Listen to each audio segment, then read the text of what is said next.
أشهد أن لا إله إلا الله।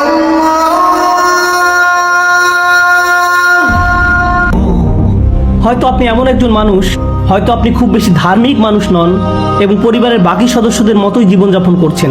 তারপর হঠাৎ একদিন হৃদয়ে এমন কিছু অনুভূত হয়েছে, আপনি বলছেন আমি এই পরামর্শটি গুরুত্বপূর্ণভাবে নিতে চাই। আমি জানি না এটি কিভাবে হয়েছে। হয়তো আল্লাহ পাক এটি একটি ইউটিউব ভিডিওর মাধ্যমে করেছেন, নয়তো একজন বন্ধুর মাধ্যমে করেছেন, অথবা অন্য কোনোভাবে করেছেন। কিন্তু আপনি জীবনে ভালো কিছু করার জন্যই আপনার জীবনকে পরিবর্তন করার সিদ্ধান্ত নিয়েছেন। যখন আপনি আপনার জীবনের আচরণগুলো পরিবর্তন করতে শুরু করবেন, প্রথম যেই মানুষগুলো আপনার এই পরিবর্তনগুলো লক্ষ্য করবেন তারা হচ্ছেন আপনার নিজের পরিবার। তারা এটি লক্ষ্য করবেন যে আপনি আর আগের মানুষটি নেই। আপনি আগের মতো কথা বলেন না, আগের মতো আচরণ করেন না, আপনি পূর্বের জায়গাগুলোতেও আর যান না, আপনার আগের বন্ধুগুলো আর নেই। এবং এটি ঘটবেই যখন আপনি ইসলামের দিকে ধাবিত হবেন, তখন আপনি বন্ধুদের হারাতে শুরু করবেন। কারণ আপনার পূর্বের বন্ধুরা অনেক খারাপ কাজ করে এবং আপনি তাদের সাথে এই খারাপ কাজে আর যেতে চান না। সুতরাং আপনাকে বন্ধু হারানোর এই ব্যাপারটা সহ্য করতে হবে। এই একই সময়ে আপনার পরিবারও বলবে যে আপনি কিছুটা অদ্ভুত আচরণ করছেন। যুবক ছেলেদের প্রতি তার পরিবারের সদস্যরা এটিও বলে থাকেন, তোমার মুখে এগুলো কি? তুমি কি শেভ করতে ভুলে গিয়েছো? তোমার হয়েছে কি? এবং যখন মেয়েরা হিজাব পরা শুরু করেন, তখন পরিবারের সদস্যরা আকস্মিক ধাক্কা খায়। আর মনে রাখুন, এটা একটা মুসলিম পরিবার। তারা আপনাকে মাথা থেকে জিনিসটা খুলে ফেলতে বলবেন। তারা বলবেন, তুমি কি বিয়ের অনুষ্ঠানে এভাবেই বোরকা পরে যেতে চাও? তুমি এভাবে গেলে আমি তোমার সাথে গাড়িতে বসতে পারবো না। তুমি আমাদেরকে কি মনে করো? হঠাৎ করে কি তুমি ইসলামের প্রধান মডেল হয়ে গেছো? কে মারা গিয়েছে আর তোমাকে শায়েখ বানিয়ে গিয়েছে? মনে আছে তুমি গত বছর কেমন ছিলে? তুমি আর সব পার্টি পশুগুলোর মতোই ছিলে। এখন তুমি নামাজ পড়তে যাবে? সত্যি আমরা জানি যে তুমি সত্যিকার ভাবে কিরকম ছিলে। অন্য কথায়, আপনি শুধু আপনার বন্ধুদেরকেই হারাবেন না, আপনি আপনার পরিবার থেকেই সবচেয়ে কুৎসিত ধরনের টিটকারি আর সমালোচনার শিকার হবেন। প্রতিটি মুহূর্তে, সব সময়, যখনই তারা সুযোগ পাবে তখনই তারা আপনাকে কিছু না কিছু বলবেই। তারা আপনার দাড়ি সম্পর্কে কিছু বলবে, তারা আপনার নামাজ পড়ার অভ্যাস সম্পর্কে কিছু বলবে, আপনার সন্তানদেরকে ইসলামিক স্কুলে ভর্তি করানোর ব্যাপারেও তারা কিছু বলবে, তারা আপনার ছেলে মেয়েদেরকে মক্তবে পাঠানোর ব্যাপারেও কিছু না কিছু বলবে। অথবা আপনি ফজর বা এশার নামাজের জন্য উঠবেন এবং মসজিদে যাবেন, তারা এই সম্পর্কেও কিছু বলবে। তারা আপনার জন্য কিছু কমেন্ট করবে। আর এই মন্তব্যগুলো যন্ত্রণাদায়ক, এইগুলো অনেক যন্ত্রণাদায়ক। আর এই পরিবর্তনগুলো যদি যুবকদের মধ্যে হয়ে থাকে, তখন তাদের বাবা মায়েরা বলেন, তুমি তোমার মুসলিম বন্ধুদের সাথে মেশা বন্ধ করে দাও, মসজিদে যেও না, তোমার সময় নষ্ট করো না। আল্লাহে, আমি এরকম গল্প জানি। যখন বাবা তার ছেলের ব্যাপারটি ধরে ফেলেছে, তার ক্লাসগুলো 3 থেকে 4 ঘন্টা ব্যবধানে, ক্লাসের মধ্যবর্তী সময় সে জোহর নামাজ পড়তে যায় এবং সে লাইব্রেরিতে পড়ালেখা না করে মসজিদেই লেখাপড়া করে। কারণ লাইব্রেরিতে দেখার মতো অনেক কিছু রয়েছে আর মসজিদের পরিবেশ ভালো। তখন বাবা বলছে, তুমি একজন চরমপন্থীতে পরিণত হচ্ছ। খেয়াল করুন, বাবার চোখে এখানে কোন ব্যাপারটি চরমপন্থা?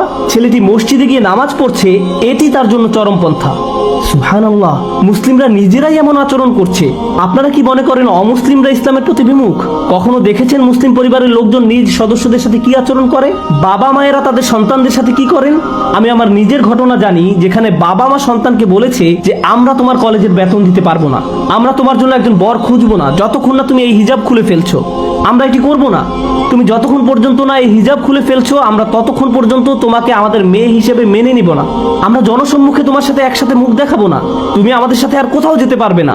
এই কথাগুলো একজন মা বলছিলেন। জানেন তারা আরো অবাক করার মতো কি করবে? তারা আপনাকে নিজের সম্পর্কে খারাপ অনুভব করতে বাধ্য করবে। তারা আপনাকে বলবে, তুমি কোন ধরনের মেয়ে? তোমার নিজের সম্পর্কে লজ্জা করা উচিত। তুমি তোমার বাবা মাকে বিব্রত করছো। আমরা মুসলিম, কিন্তু তথাকথিত মুসলিম নই। আমরা ওই ধরনের মুসলিম নই। আমরা আমাদের পরিবারে এইভাবে কাজকর্ম করি না। এরা হচ্ছে ওই সকল মসজিদি লোকজন, ওই ধরনের মসজিদি মানুষ, তাদের মতো হও না। এই ধরনের কথাই তারা বলবে। এখানে মজার বিষয় হলো, আপনি যদি আগের দিনে আপনার দাদা দাদির ছবি দেখেন, তাহলে দেখবেন বৃদ্ধ দাদার অনেক সুন্দর দাড়ি ছিল। আপনি আপনার দাদির ছবি দেখতে পারছেন না ঘোমটার কারণে। সুতরাং কে পরিবারের জন্য গর্বের এবং কে পরিবারের জন্য বিব্রতকর? দুঃখজনক ব্যাপার হলো, এগুলোই এই সময়কার মুসলিম পরিবার এবং আপনি এই সবের মধ্যেই রয়েছেন। আপনি ইসলামের দিকে পথ চলা শুরু করেছেন, আর এ সময় যদি ইসলামের একজন শত্রু আপনার কাছে আসে এবং বলে তোমার ধর্মকে পরিত্যাগ করো, আপনি বলবেন, ও তাই, আমি আরো অনেক বেশি প্রতিজ্ঞাবদ্ধ হব। আপনি আরো উদ্যমী হবেন। আপনার ধর্মের প্রতি আগ্রহ বেড়ে যাবে। যখন শত্রুরা ইসলামের উপর আঘাত হানে আমরা তখন আরো বেশি প্রজ্বলিত হয়ে উঠি। আপনারা খবরে দেখবেন মুসলিমরা প্রতিবাদে উন্মত্ত হয়ে ওঠে।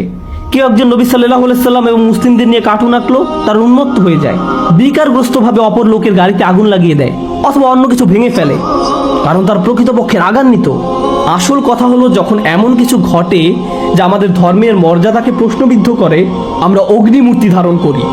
কিন্তু যখন আপনার নিজ পরিবারের লোকজন এসে বলে, দেখো আমি তোমাকে ভালোবাসি, আমি তোমার সম্পর্কে উদ্বিগ্ন, আমি তোমাকে এরকম হতে দিতে চাই না, এটি ওই ধরনের লোকদের কাজ যারা কলেজ হতে বেরিয়ে আসে, যাদের চাকরি নেই, যারা দুর্দশাগ্রস্ত জীবনযাপন করে।